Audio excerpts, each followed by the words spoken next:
South point की हिंदी कक्षा में मेरे प्यारे बच्चों, आपका एक बार फिर से हार्दिक अभिनंदन है। आज हम करेंगे विसर्ग संधि। विसर्ग संधि, विसर्ग के बाद स्वर व व्यंजन आने पर विसर्ग में जो परिवर्तन या विकार उत्पन्न होता है उसे विसर्ग संधि कहते हैं। जैसे निहि जमा आहार, निराहार, दुहु जमा आशा, दुराशा। अब आप यहाँ पर देखिए स्वर या व्यंजन है, उसके बाद प्रथम शब्द में जो स्वर या व्यंजन हो उसके बाद विसर्ग का होना अनिवार्य है और तभी वह विसर्ग संधि कहलाएगी। अब आते हैं विसर्ग संधि का पहला नियम।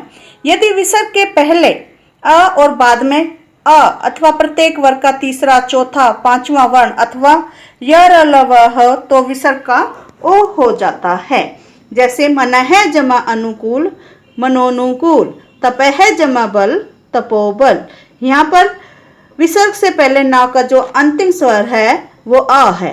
अन्य उदाहरण पयः जमा धन, पयोधन, अधः जमा गति, अधोगति, वयः जमा वृद्ध, व्यववृद्ध, पयः जमा द, प्योद, मनः जमा रथ, मनोरथ, मनः जमा हर, मनोहर। यह था हमारा पहला नियम। भी एक अपवाद है, अर्थात पहला नियम यहाँ पर लागू नहीं होता। पुनः एवं अंतः में विसर्ग का र हो जाता है। पुनः जमा मुद्रण, पुनर्मुद्रण, यहाँ विसर्ग का र हो गया है। पुनः जमा जन, विसर्ग का फिर दोबारा र हो गया है। अब दूसरा नियम है विसर्ग का र होना। यदि विसर्ग के पहले ए आ को छोड़कर कोई दूसरा स्वर और बाद में आ, उ या तीसरा, चौथा, पांचवा वर्ण या अंतस्थ व्यंजन में से कोई हो तो विसर्ग का र हो जाता है। अर्थात विसर्ग के पहले ए आ को छोड़कर कोई दूसरा स्वर हो तो र हो जाएगा।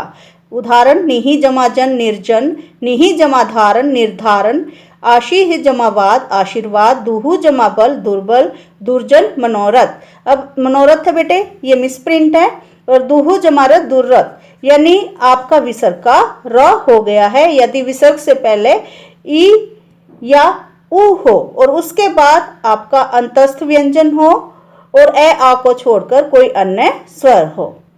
ठीक है, ये था हमारा दूसरा नियम।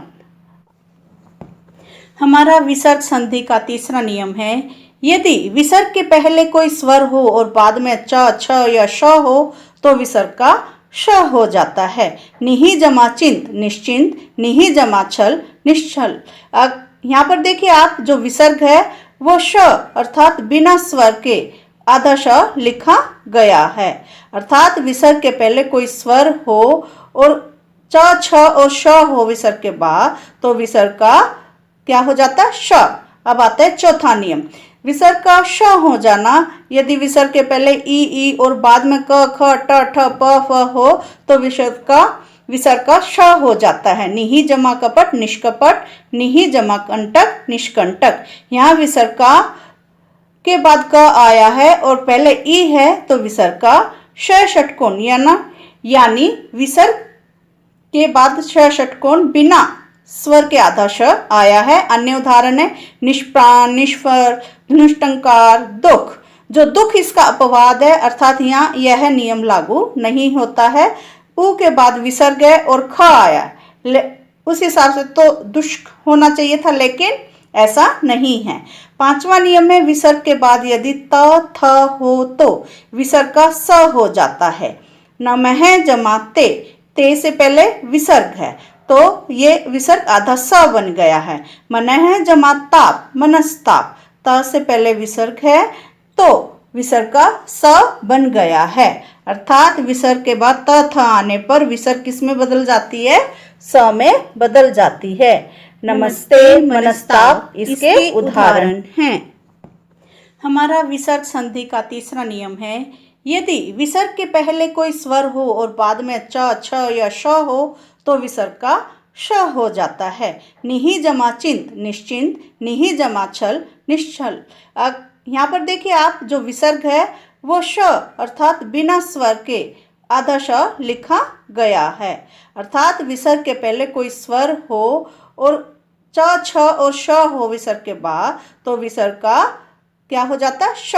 अब आता है चौथा नियम, विसर्ग का श हो जाना, यदि विसर्ग के पहले ई और बाद में क ख ट ठ प फ हो तो विसर्ग का श हो जाता है। निहि जमा कपट निष्कपट, निहि जमा कंटक निष्कंटक। यहाँ विसर्ग का के बाद क आया है और पहले ई है तो विसर्ग का श षटकोण यानी विसर्ग के बाद श षटकोण बिना स्वर के आधा श आया है। अन्य उदाहरण है निष्प्राण, निष्फल, धनुष्टंकार, दुख। जो दुख इसका अपवाद है, अर्थात यहाँ यह नियम लागू नहीं होता है। उ के बाद विसर्ग है और ख आया, उस हिसाब से तो दुष्क होना चाहिए था, लेकिन ऐसा नहीं है। पांचवा नियम है विसर्ग के बाद यदि त थ हो तो विसर्ग का स हो जाता है। नमः जमा ते से पहले विसर्ग है तो ये विसर्ग आधा स बन गया है। मनः जमा ताप मनस्ताप, त से पहले विसर्ग है तो विसर्ग का स बन गया है। अर्थात विसर्ग के बाद त थ आने पर विसर्ग किस में बदल जाती है? स में बदल जाती है। नमस्ते, मनस्ताप इसके उदाहरण। विसर्ग का छठा नियम है यदि विसर्ग के बाद छ हो तो विसर्ग का लुप्त हो जाता है और च का आगमन हो जाता है, अर्थात बेचारा च के बिना रह ही नहीं सकता।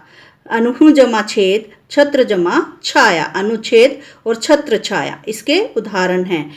और विसर्ग के बाद र हो तो विसर्ग लुप्त हो जाती है और उससे पहला का स्वर दीर्घ हो जाता है। निहि जमा रोग निरोग, निहि जमा रस नीरस। यदि विसर्ग से पहले ए या आ हो तो विसर्ग के बाद कोई भिन्न स्वर हो तो विसर्ग का लोप हो जाता है। अतः जमा एव, अतएव यानी विसर्ग समाप्त हो जाएगी और दोनों शब्द आपस में जुड़ जाएंगे। जैसे अतः जमा एव, अर्थात ये व्यंजन संधि से अलग है। अब अपवाद देखिए आप इधर। अपवाद में नमः एवं पूर्व में विसर्ग का स हो जाता है। नमः जमाकार नमस्कार, पुरः जमाकार पुरस्कार में, ठीक है। और अधः पतन पुनः फलित में विसर्ग एज इट इज रहती है। अब आती है हिंदी की कुछ विशेष संधियां। संस्कृत की संधियों के अतिरिक्त हिंदी की कुछ विशेष संधियां हैं। अभी तक इनके नियम स्पष्ट नहीं है, फिर भी कुछ का परिचय देते हैं। यहाँ पर देखिए शब्द अमचूर। अमचूर बना है आम जमा चूर और हमने बना लिया अमचूर। हाथ जमा कड़ी हथकड़ी, राज जमा वाड़ा रजवाड़ा, लड़का जमा पन लड़कपन और ई और ऊ का क्रम से ई ऊ हो जाना। नदी जमा आ नदियाँ, वधु जमा ए वधुएं। इस तरह हमारे ये संधि के नियम हैं। जब, तब, कब, सब, अब आदि शब्दों के पीछे ही आने पर ही के ह का भ हो जाता है। जब ही जभी, कब ही कभी। ह का लोप होना, कभी कभी कुछ शब्दों की संधि होने पर किसी एक ध्वनि का लोप हो जाता है। ही में ह का लोप हो जाता है। यह जमा ही, किस जमा ही, क्या बना? यही किसी, अर्थात यह का ह किस का स लोप हो गया है। कभी कभी दोनों शब्दों की ध्वनियों में भी लोप हो जाता है। पहले शब्द में आ स्वर का लोप तथा दूसरे शब्द से ह व्यंजन का लोप हो जाता है और अनुनासिकता दूसरे स्वर पर पहुंच जाती है।